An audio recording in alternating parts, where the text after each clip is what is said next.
Thank you very much. Hello, guys. My name is Charlie Mercer. I'm the Deputy Policy Director at the Startup Coalition, formerly Codec. We have worked for a long time, I think, with techUK on a number of different things, but climate is increasingly an area of focus, right? Because between us, with the expansive constituency represented here, from a techUK perspective, we are hyper-focused on startups. We are a lobby group specifically devoted to startups in the UK. Between us, we represent that climate tech opportunity. So I'm really pleased that I was invited, and thank you very much for having me along to do this panel. It's incredibly timely as well. I'm sure you've all seen the news. Things have changed a little bit when it comes to net zero policy. So it's a very good time to be having this conversation. I'm joined by a formidable cast, and hopefully you'll hear more from them than from me today. To my left, first, we have Ben Westerman, the Director of Energy and Net Zero at Henham Strategy. In the middle, we have 𝗖𝗹𝗶𝗺𝗁𝗁, who's a CEO at the Centre for Net Zero. And then on the far left, we have Ben Cooper from techSouthwest. So before going into the questions, guys, do you want to give a little bit of introduction to who you are, what you do? I'm hoping the microphones work. So if you pick your colour, and then we'll just go through and talk about where you fit into the climate tech agenda. Cool. Sure, does that work? Yeah. Sounds like it. Got a yep, great. So thank you for your kind introduction. So I'm Ben Westerman. I am Director of Energy and Net Zero at a company called Henham Strategy. So we work with businesses across, well, in my case, energy, heavy industry and finance in particular, looking at the policy barriers to the net zero transition. So we are kind of policy and public affairs consultancy, and our work is very much focused on the policy barriers and policy kind of enablers that will help us do the net zero transition better. Before that, long history of working in Westminster in the energy and climate space. Fab. Lucy. Thank you very much. Is this working? Yep. I'm 𝗖𝗹𝗶𝗺𝗁𝗁. I am Chief Exec at Centre for Net Zero, which is a non-profit research organisation which is part of the Octopus energy group. All the research we do is data-driven. We make use of a lot of data from the retail parts of the group in our research. And really, it is all channeled towards delivering a global, fully renewable energy system. So there are lots of things we need to understand better, questions we need to answer in order to help us get there. We are particularly focused on the consumer side of things because we have an enormous number of consumers across the world. So we operate in 17 different countries now across the group. So lots of data and lots of ability to deploy field trials and experiments to understand the consumer side of things better. Super. And then finally, Ben C. Yeah, thank you. My name's Ben Cooper. I'm from the Director of Funding and Finance from techSouthwest. So techSouthwest is an overarching cluster organisation which supports the tech community across the Southwest region. We work with all the local tech clusters, so across the Southwest you'll have people like Software Cornwall, techExeter, and newer ones, newer clusters like Digital Somerset and recently Tech Trowbridge, and we'll work with all those clusters to support them in their activities, in supporting their local tech, but also we work at a more strategic level with the local enterprise partnerships, other local governments, organisations, British Business Bank, 𝗖𝗹𝗶𝗺𝗁𝗁, basically to stimulate the tech sector and support them in the issues and barriers that they have. The Southwest, particularly the Great Southwest, which is Cornwall, Dorset, Somerset and Devon, have nailed their green and blue flags to the mast. That's very much where they're supporting growth and tech and also their traditional industries across the Southwest. So this is a very good opportunity to talk about the Southwest and talk about the impact of changing legislation and how the government can support clean tech and marine tech across the Southwest and across the UK. Fab. We need to talk about 𝗖𝗹𝗶𝗺𝗁𝗁. So, obviously, to the degree to which our lovely panelists are happy to talk about this very sensitive and topical matter, right? And maybe Ben, we'll start with you. You've got extensive experience from your time in government way back when. What are your reflections on what this actually means, right? Because it's a lot of political noise. It makes the headlines. It's on the front of the papers. What does it actually mean? And particularly, what does it mean as we look to how the UK responds to what's happening elsewhere in the world? Sure, and I should clarify, as a former Labour advisor, I wish I had experience of government, but it's been a while. But there we are, 2024, all change, hey? So I think there's two sides to this, and I think nothing in politics is black and white. Obviously, there's the negative side, and we can't escape that. We have been struggling in this country for quite a long time to set the right market signals for investment, and it's private investment we need to do net zero. We can't just do it with public money, clearly. It is too expensive. And as an investment signal, that was really, really bad, because the Prime Minister said, we are slowing down, we are pressing, not quite pause, but we are definitely slowing this down. And the shame is that within what he said, there was actually some quite good policy detail. So he talked particularly about grid connections and speeding up grid connections, and that is one of the biggest barriers we have to doing clean energy rollout. And the energy sector's been screaming about grid connections and the 13-year wait for a grid connection for a long time. Speeding up that queue will help. Conversely, the tone of what he said is quite troubling, and it is not going to help institutional investors. The kind of big elephant in the room, I think it's written on the board, is the Inflation Reduction Act. And the Inflation Reduction Act is a big, fat, ugly market signal which says, give us your money. And it is government paying companies to do what government wants them to do in the States. And it is really working. It's brought in $90 billion in a year in private investment, which is staggering numbers.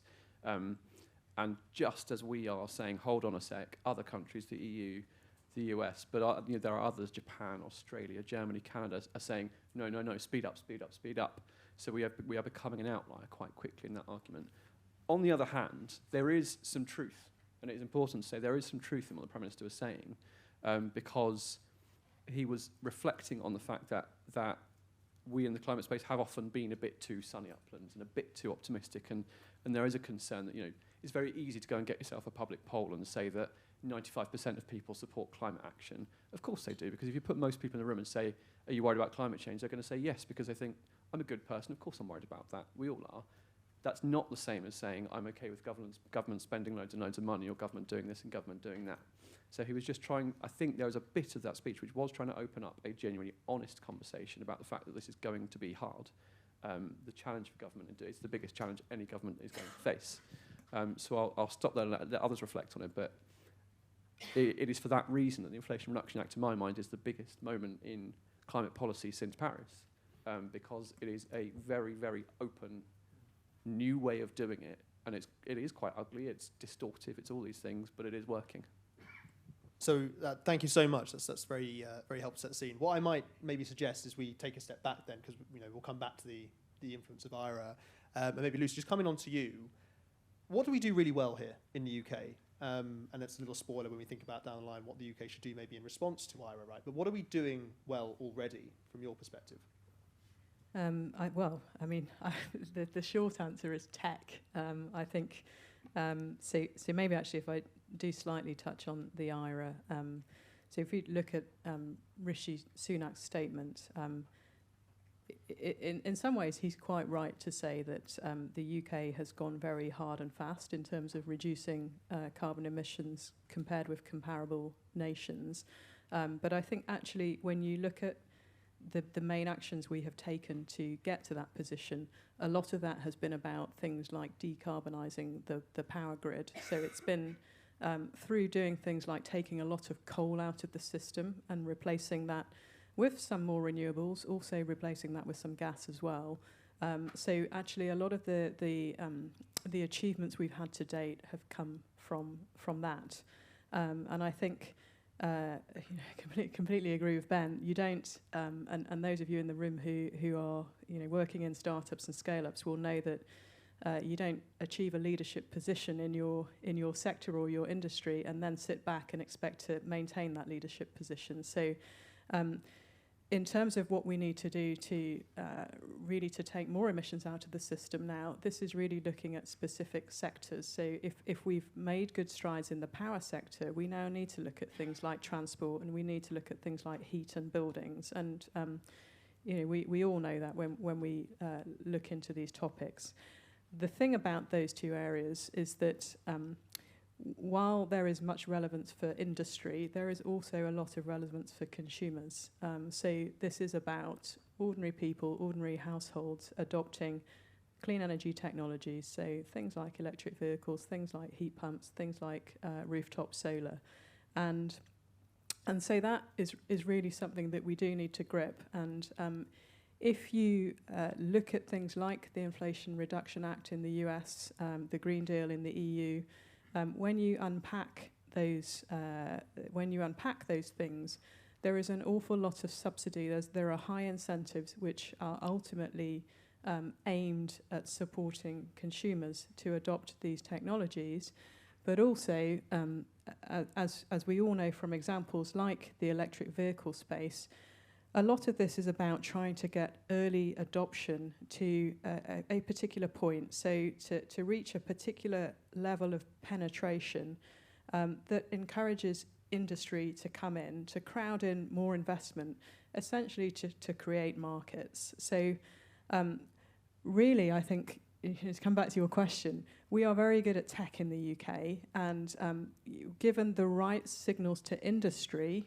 that there is a market to be created, then industry will come in, they will invest more, they will innovate. So some of that will be about innovating the products themselves, the clean energy technologies themselves, and that might be about reducing the unit cost to consumers. So, for instance, perhaps heat pumps are an interesting example there. But I think we should also remember that we can use tech to provide a better customer experience. So for some of these things, and I think, again, heat pumps are probably the most pertinent example here, the consumer adoption or lack of consumer adoption or slow rates of consumer adoption are not necessarily just about the costs of these technologies. It's also about consumers not feeling that they have reliable information, not feeling confident about issues like quality assurance, not knowing how to compare different propositions in the market, not understanding what the full lifetime costs of these technologies, costs and benefits might be. So again, I think we can use technology, tech platforms, more data-driven approaches to providing customers with information and forecasts to help support adoption of these technologies. So, and then maybe just finally on that point, I think we can also innovate on things like supply chain and installation. This isn't just necessarily about the hardware itself, but also how quickly can you scale that? How quickly can you fit it in people's homes? You don't necessarily want a scenario in which every home is so different that you're not getting any gains from scale. If you can start to really scale this out, you can also think about how can you make things like the installation process faster. And if you can make it faster and simpler, then you can train more people to do it, and you can get these things out there faster as well. Super. Thank you so much for that. So as a proud Bristol resident, I'm delighted to be joined by Tech South West, Ben over there. So Ben, maybe feeding off the back of that, and again, you're welcome to provide your reflections on the events of the last 10 days, but also what is the Southwest doing really well? Yeah, thanks Charlie. So the Southwest,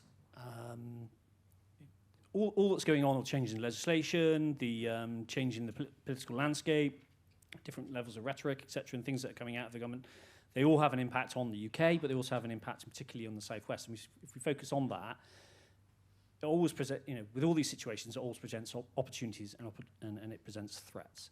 So for the Southwest, as I was saying before, they've certainly nailed their flag to the blue and green flags. That's where they're focusing, and so that's building on the basis that the Southwest is really rich in its natural resources. So it has exceptional opportunities to generate wind power from both onshore and offshore. Off the coast of the Southwest and Wales, you've probably got the largest opportunity to create offshore wind and tidal power. You've also got huge amounts of solar. I think Bude in North Devon, I think, is probably the sunniest place, certainly in the Southwest, if not the UK.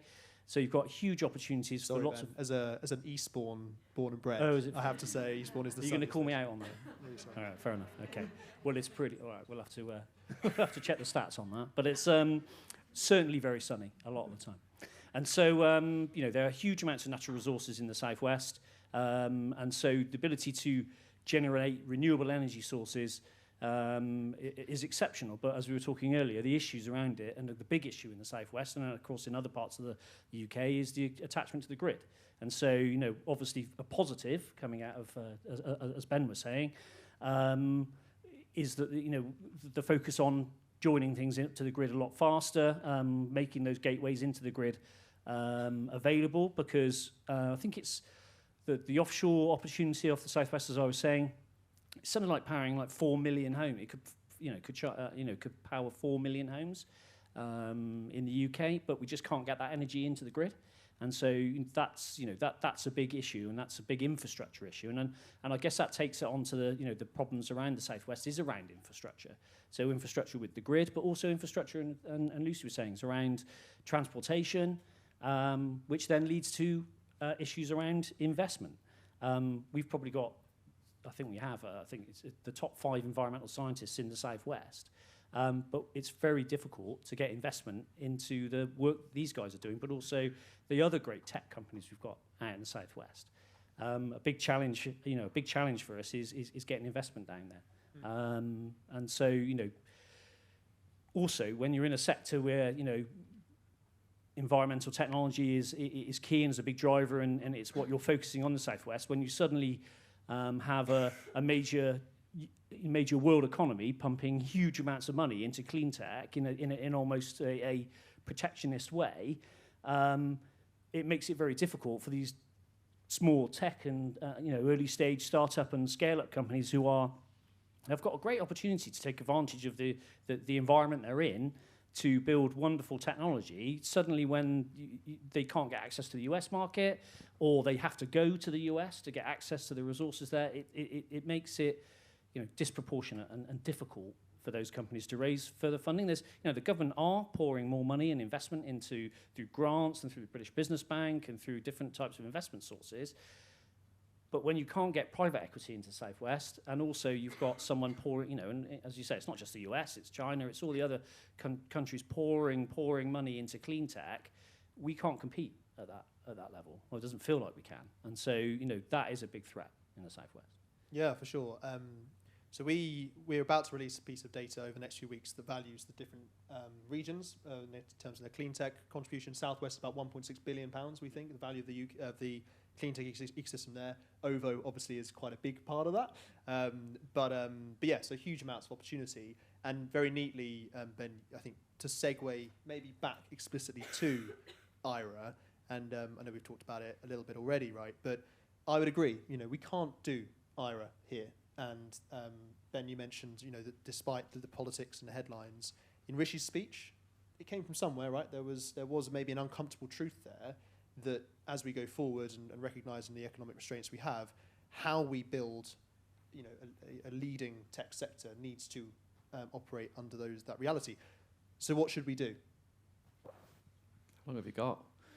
That is the $1 million question, or the $379 billion question, I suppose, in the case of the States. I disagree. I think we can do an 𝗖𝗄 here. I think our public conversation has been bullied into submission over 13 years about public spending, and we've become so afraid of intervention from government in this country that we're all saying we can't do an 𝗖𝗄. Why not? Why not? We lead the world in, we talk about how great the UK is at innovation. We lead the world in so many places.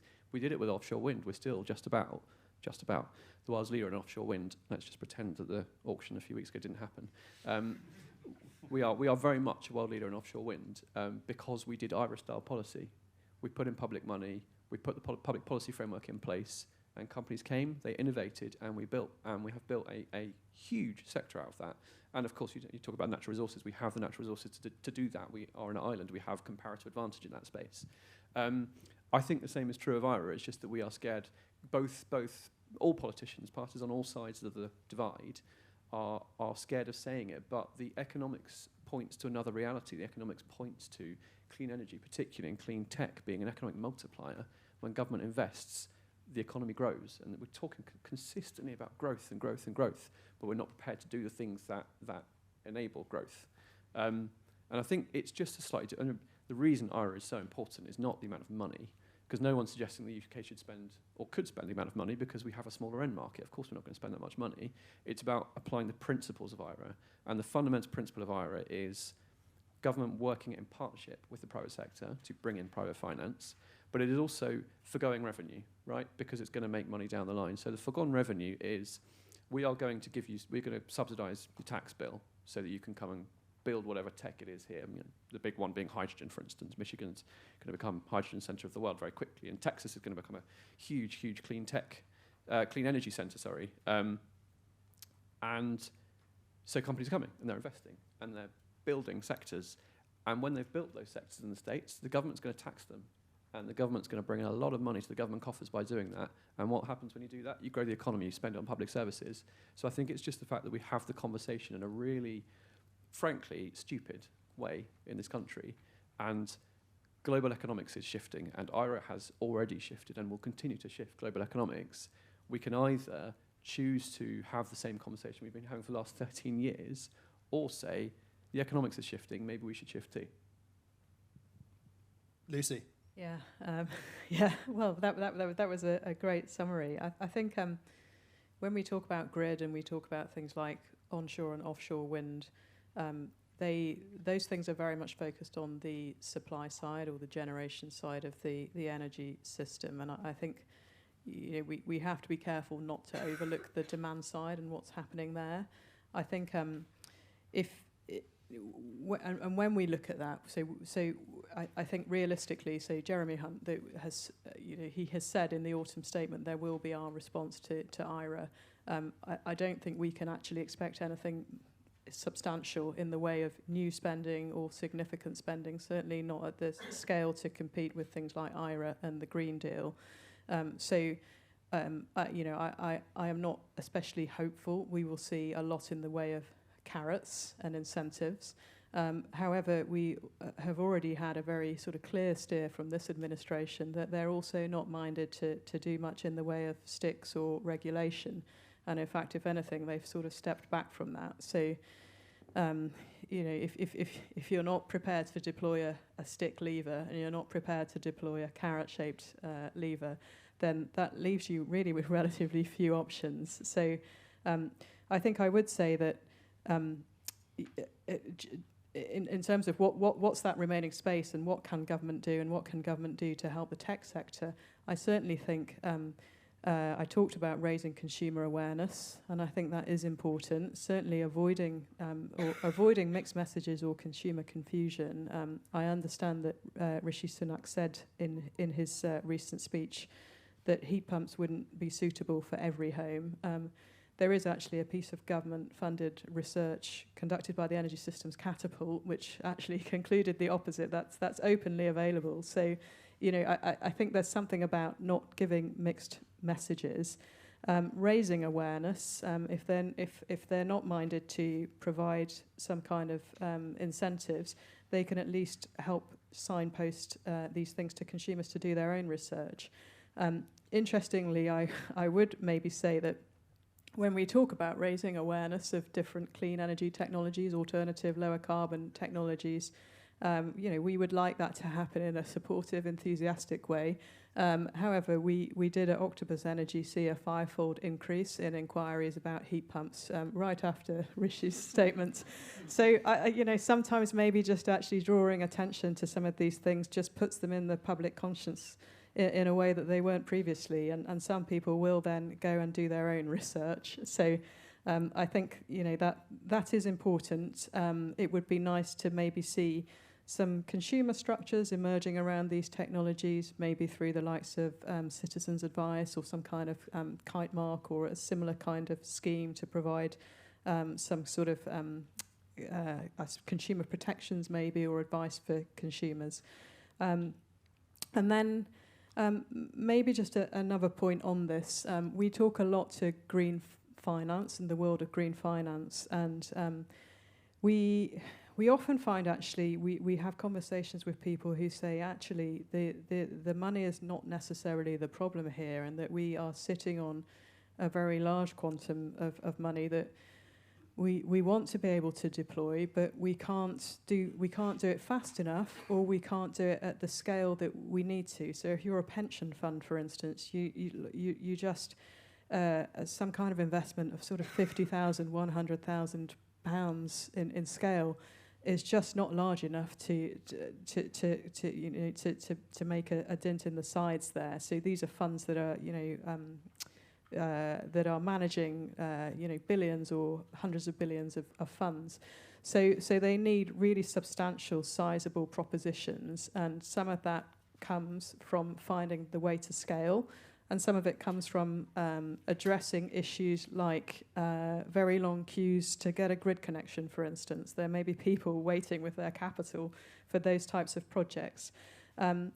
I do think we have an opportunity in the UK through the tech sector to think a little bit more considerately about supply chain, because I think there are some areas here where there are supply chain issues, or maybe just opportunities to do more in the UK ourselves, and to bring innovation into products and services. And if we can find means to do that and to address some of the supply chain issues that might exist in this world, then we might simultaneously enable some of that green finance to deploy faster, or to deploy at the scale that it needs. Yeah, good. Yeah, just to come in on that, I completely agree. And I think that the other thing about the finance, particularly in the kind of spirit of what 𝗖𝗔 and 𝗔𝗰𝗶𝗺 are doing, is stability. The thing about 𝗖𝗔, right, is that you can apply for, it's 10 years, so you can apply for a tax credit in 2031 and know that in 2041 you're still going to be getting that subsidy from the government. And if you're a company, if you're looking to raise VC or whatever it is, knowing that that same policy environment is going to be there in 2041 is so invaluable, whereas we kind of tend to work on really short-term sector-led deals in this country, which give you maybe 2 years clarity, or we postpone decisions. So the big one that people talk about in kind of the public policy sphere a lot is hydrogen. Most people agree. I'd say not going to put a number to it, but a lot of people agree that hydrogen is not going to be used for home heating. Not substantively. It's not an appropriate technology. It's not a controversial statement. But government has said it's not going to make a decision on that until 2026. And most of the sector saying, well, why the hell not? We all know what the answer is. Why are we waiting another 3 years? So it's that long-term stability and clarity, and just like knowing you can look 15 years into the future and you know what things are going to look like for your investment is so important for clean tech. Ben, just quickly on that, how resilient is 𝗖𝗔 to a Trump presidency? How resilient is anything to a Trump presidency? Well, there's two answers. The Biden administration is doing a lot of work on that, and they're making it very, very, very hard to unpick it. And I say it's pretty well politically designed, because a lot of the money, a lot of the funding is aimed at Republican districts, particularly old coal communities, things like that. And so it may have an electoral gain for them, but also I don't think any Republican administration is going to come and kind of cancel a factory that's putting 20,000 jobs in an area or whatever like that, and no one's going to suggest doing that. On the other hand, I think we can trust that a Trump presidency will smash a lot of things. Do some they did last time. things, yeah. So I would never say never. Thank you. Ben, so let's say that Ben's wish comes true and we have an 𝗖𝗔 in the UK of sorts, right?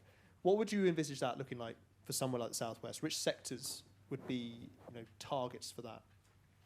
Yeah, I think obviously the clean tech sectors are where it's interesting listening to the conversations around the deployment of capital and how in the pension funds, obviously how the move towards allowing pension funds to invest in earlier stage in private equity and things like that.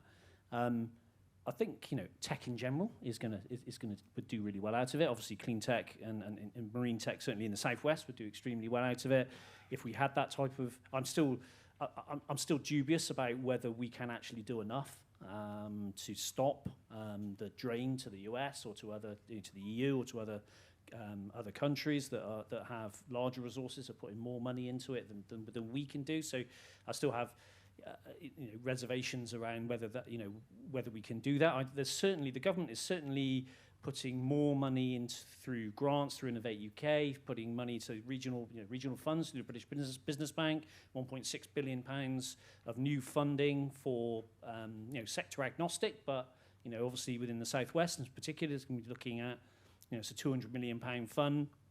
It's not a huge amount of money, but it's a start.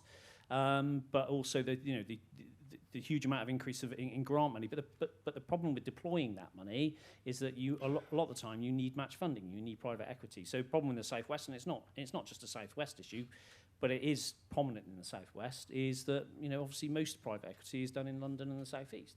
The problem with the Southwest is it's too far away from London. We've got a weak and fragmented, I think, and these are the words of the British Business Bank, a weak and fragmented angel community in the Southwest. If you go south of Bristol, so I've recently started an angel group in Bristol because the incumbent there had closed for new business. But your next stop's Exeter, which has got a group of around 50, and then beyond that, there's from an angel community, it doesn't exist. And so, as Tech Southwest, on what I was saying earlier, our kind of strategic work is that we're looking, and we're, to be fair to the local government, etc., is they're funding us to do angel development programs like that. But because most of these grants always require match funding, so you get a smart grant or you get a grant which is even targeted. As an early stage tech, 30% of that grant money has to be matched with other forms of funding, which is either bootstrapping or private equity, and in most cases, private equity. So what happens is places like the Southwest don't get the grant money because they can't raise the private equity enough, and so the funds don't really head further south than Bristol, and so it makes it really hard for any of this money to actually reach the areas that are, places like Exeter and even down into Cornwall and down to Plymouth. There's huge amounts of marine tech and meditech stuff going on in Plymouth, but it can't attract enough private equity, which then drives the government investment as well, because that's what unlocks it.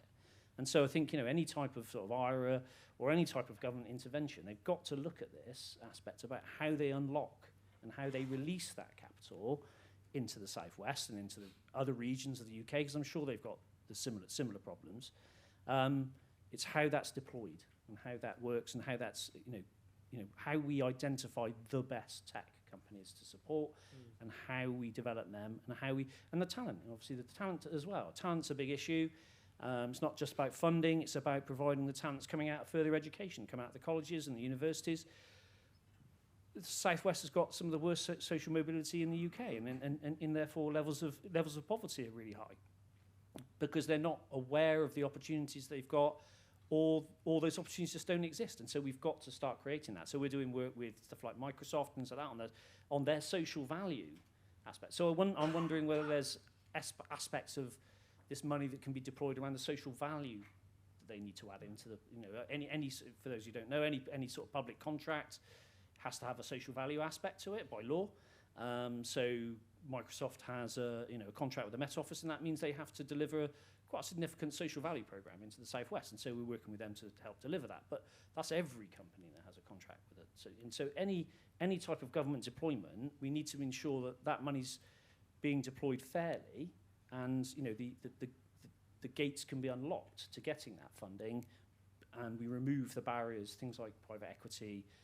And social value and lack of talent or an absence of talent building opportunity. I think for me it's multifaceted. It's not just about here's a load of money. It's how we deploy that money, how we get it to the areas like the Southwest that has this huge playground of marine area. Plymouth's got a huge Plymouth Sound is a huge sensory area for when I say sensory area, it's has where you can do marine tech and where you can do development stuff, but we just got to attract the companies into that area and support by funding the companies to get the investment they need and the grant money they need and any type of government support they can get out there. Super. So I'm going to come to audience questions in a moment. One thing I will say is that the final question I will ask you all once we've gone to the audience is a reason to be optimistic in the UK, seeing as we framed the panel a little bit negatively. But are there any questions in the audience. Yeah, Craig, are you happy to run a mic? Or sorry, yeah, perfect. Tell you what, should we take, like, if there's a couple, we'll give people, so if you go first, sir, and then we'll go out to a few other people. Thanks. So Ben's already alluded to the lack of Keynesian view that in flat economy, public investment will produce growth. How do we educate the great British public that growth is good and that GDP growth through investment is good? Because I've seen people talking about HS2 cancellation. Oh, I won't say 15 minutes on a journey to a city I don't go to, not understanding the true economic value.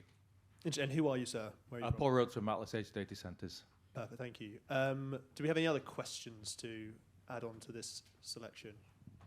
Adam? Any hands? Don't be shy. Start with that one then. I know, yeah, we can start with that one. Good question.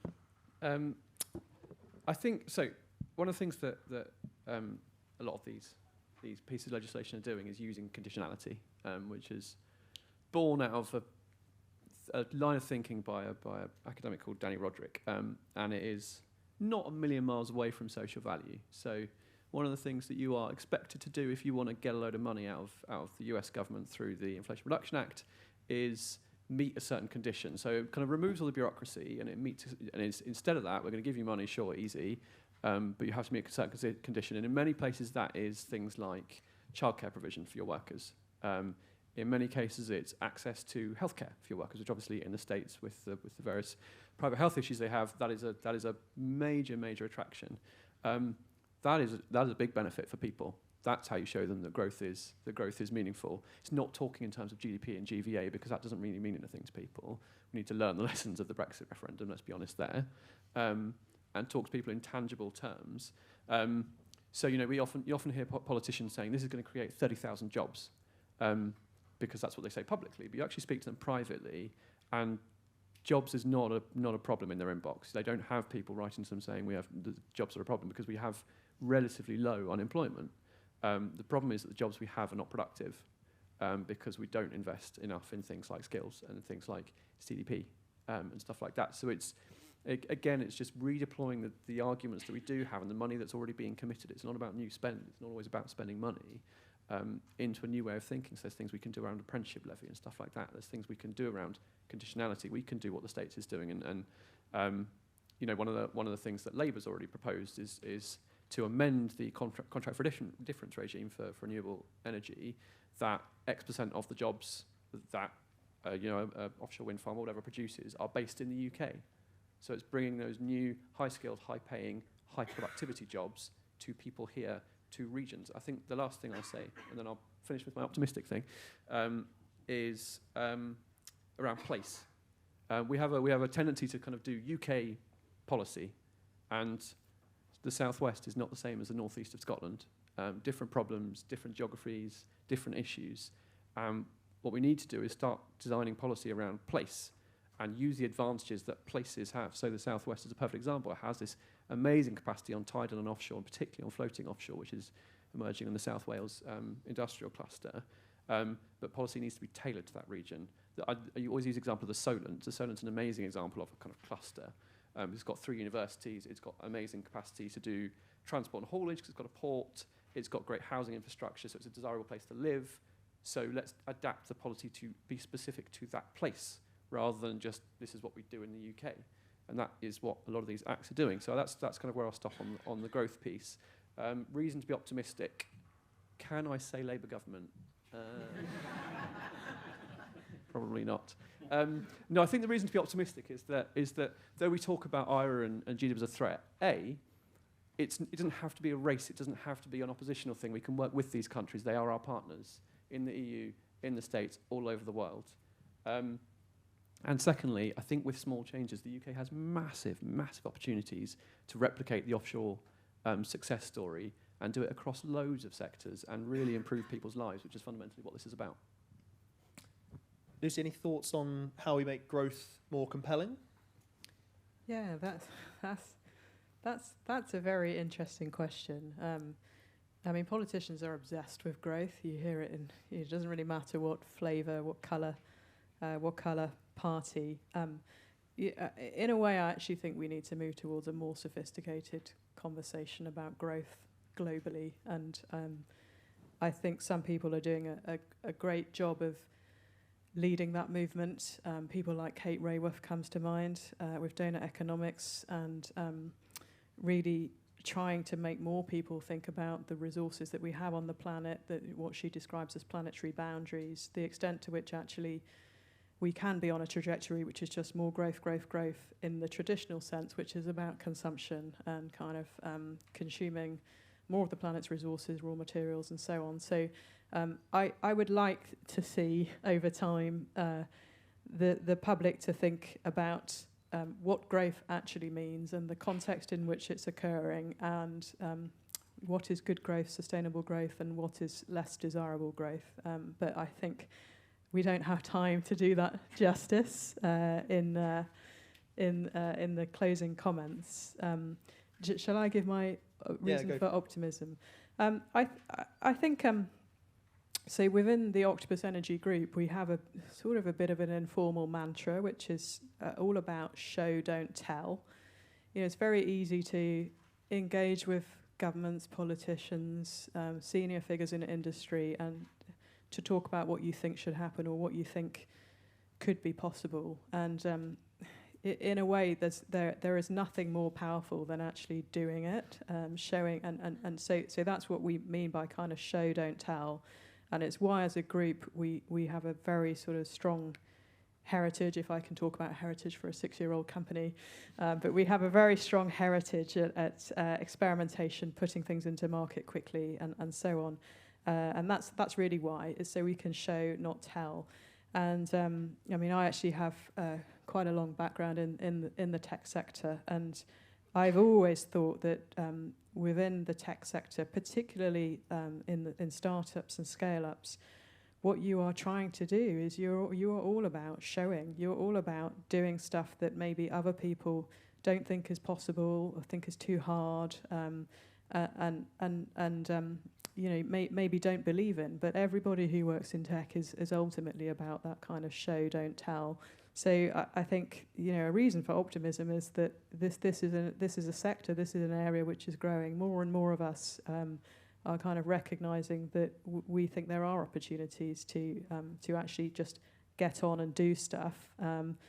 Government will do whatever it does in the meantime, but you know, we are still working away in the background. And so when people say to me, do you feel a little bit deflated about the political situation globally at the moment? Well, I say, well, yes on the one hand, but on the other hand, it's not changing all the stuff that's happening back at the office. So I think that's a great reason to be optimistic. Ben? Yeah, sure.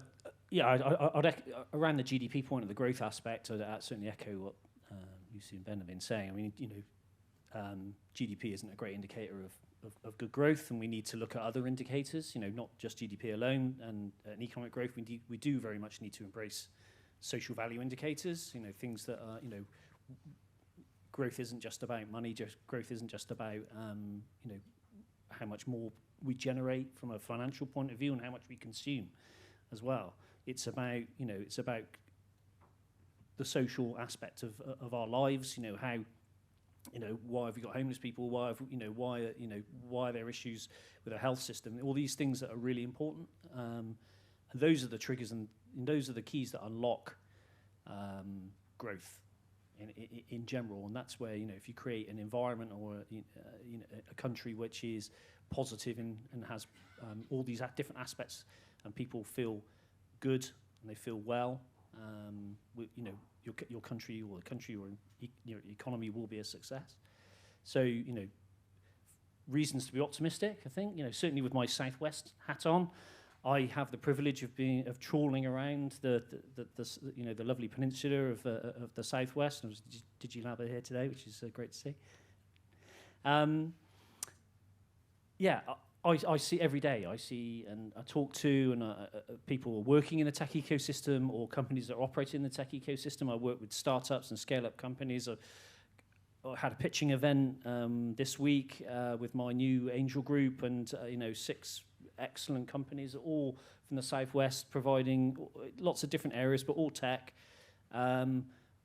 I'm optimistic every day about what I'm seeing and what I'm seeing come through, the amazing things that these companies are doing, life-changing things for people, and economy-changing things. And also, I'm optimistic because I do believe that the government are starting to realise what I was talking about before, the need to develop an early-stage private equity environment.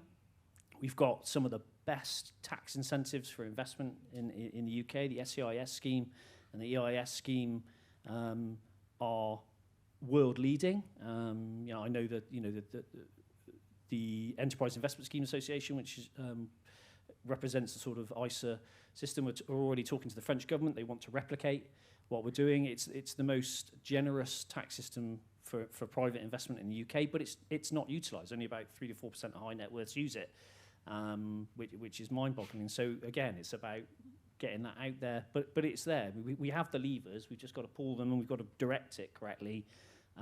As is always possible government policy, etc., is that you have unintended consequences and barriers to deploy, and so we just need to work through what they are. But I do see in the southwest, I see those things being done, and so I am very optimistic about that. Awesome. Are there any final questions in the room? Oh yeah, we've got time for 2 more. Go on. Yeah. Hi, 𝗔𝗰𝗶𝗁𝗁𝗶 from Climate Essentials. If I'm not mistaken, we need to add an extra capacity of 10 to 14 gigawatts per year up until 2035, and we're only doing about 3 to 5 a year at the moment. So given that large-scale renewable energy projects take between 8 to 12 years to complete, and a lot of skilled labour such as energy systems architects are already involved in projects elsewhere, how likely do you think it is that we can add the extra capacity that we need onto the grid? Let's take the other one. Try and be optimistic about that answer. So you talked a lot about the IRA, and I've been working with the EU on the Green Deal funding, and one of their challenges is that the tech industry claims around net positive impact are quite often not scientifically rigorous, right? And of course, everybody knows how much the U.S. Congress loves scientific rigor when it comes to climate issues, but I would expect that the IRA is a little bit different and more lenient in that regard. I'm wondering if you sense within the UK that there are constraints on funding based on the fact that there's skepticism. Ofcom looks at cloud providers and says maybe that's an anti-competitive market, or there's other challenges economically that could be constraining this investment. And I wonder if you can speak to maybe how we can make sure that tech companies are doing the right sorts of things to send the right signals to say, yes, we are a good investment.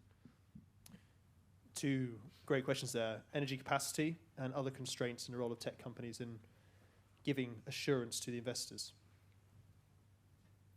Shall I go for I'm going to go for the grid one because that one's hard. I'm going to get in early and take the easy one. Can we do the grid capacity thing? Yes, absolutely we can. No question. Are we going to? That's a different question.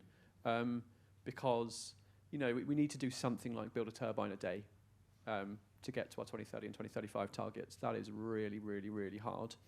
And we are operating in an environment where we have an effective ban on onshore wind. So that's one technology down. We have a close to effective ban. It's called sensible solar, the Energy Secretary told us last week. But close to effective ban on solar in fields. So that's another technology down. We just had an auction round where no offshore wind projects were put forward. So that's the really optimistic bit. With the right, this is where I said the optimism comes from actually, because with the right framework in place, we absolutely can. We went so fast on offshore wind, considering it's only about 10 years ago that we really kicked offshore wind up a gear. We've gone so fast, and so many gigs now available from that. But it needs to be a national mission. It needs to be, we need to move to a kind of wartime footing on this, because we need to get planning reform done quickly. We need to get the transmission lines done. We need to get the substations built. We need to get the things in the ground. And it's fundamentally this problem of we are not very good at building infrastructure, and we need to go incredibly quickly on building. And that means a difficult conversation between government at national and local level and people, because people don't love having stuff built near them. And so we need to be honest. Again, it comes back to kind of where we started. We need to be honest about this is a national effort, and to do this, we are going to need everyone to play their part. Lucy. Yeah, I maybe just on that last point, people don't like having stuff built near them. I mean, I think we're seeing a bit of a shift in what we call or used to call NIMBYism. So we have a couple of nice examples from the Octopus Energy Group.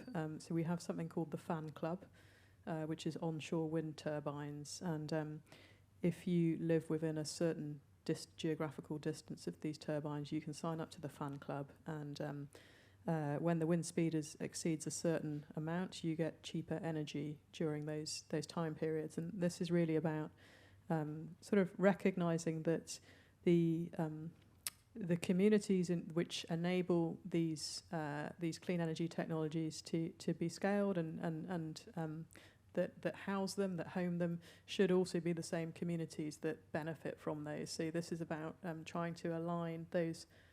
I don't really want to call them costs, but to align these things more closely.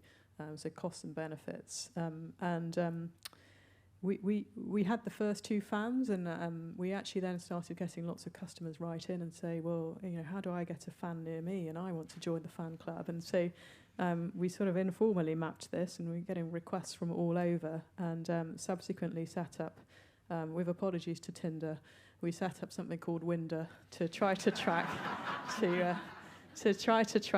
sort of matchmaking of customers who would like a fan, and understanding the opportunities to install a new wind turbine. So I think this is obviously not universal. There are still people. There will be people who don't welcome this. But I think we need to recognise that in general there is a shift happening. On the topic about sceptical investors and whether there are sort of wider economic issues, I think that's a very tricky question. I think there are some investors who fall into that category, certainly, as things stand. But there are some who are actively looking for these sorts of investments. And I if I was a founder now looking to raise funding, I would be really trying to have my conversations with those in the first instance.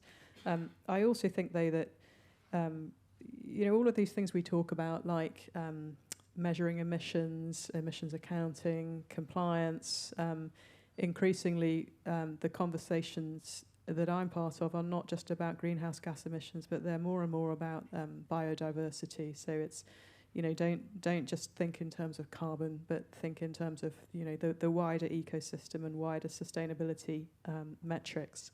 And ultimately, I think the way that we are going to be able to grip these things and to understand what is actually happening is going to come down to having really good data.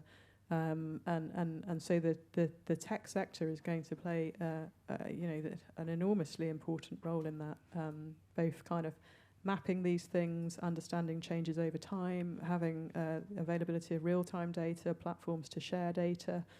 So there are a lot of, I don't know which companies you all represent here, but a lot of you in the room will be a very large part of the solution to actually really kind of creating a system globally in which there is more transparency and more accountability and just more ability to actually measure and monitor and track and improve on these topics. Thank you. Ben? Yeah, just on the energy capacity aspect, I think I'd agree that we can do it. Obviously, there are restrictions in the southwest. Obviously, it's a huge generator of onshore wind, but also a potential for offshore wind and also solar, as I was talking about earlier. Maybe not as much as Eastbourne, but we'll see. But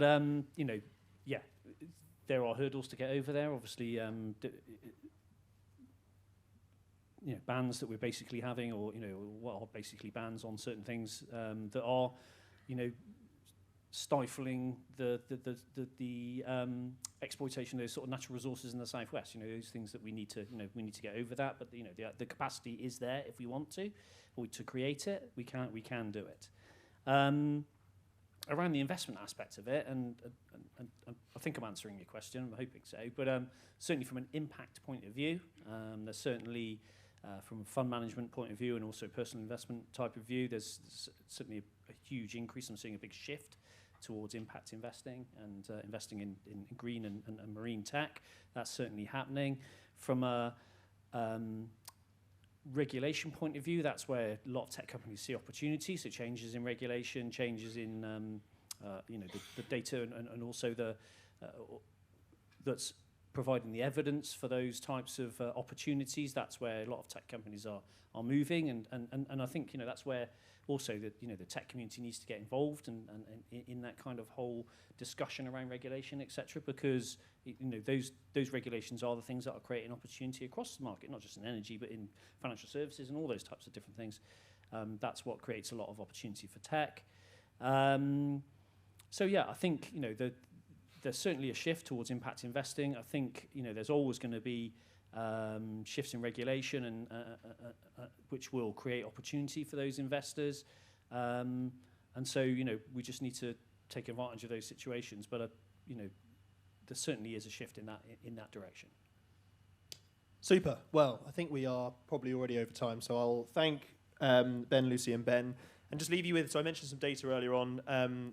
My reason to be optimistic is that we have a £16 billion climate tech sector in the UK, and this is just startups. So this doesn't even get to the firms, probably most of the firms in the room, and the work you guys are doing. These are firms across the whole of the UK that have raised over £7.5 billion over the last 13 years, employ 14,500 people, and that's the minimum, right? So this is based on the limited data that we have. So we're doing amazing stuff in this country, and I'm hoping, Ben, that maybe an IRA in the UK isn't too far around the corner, because it could be even better. Thank you for coming.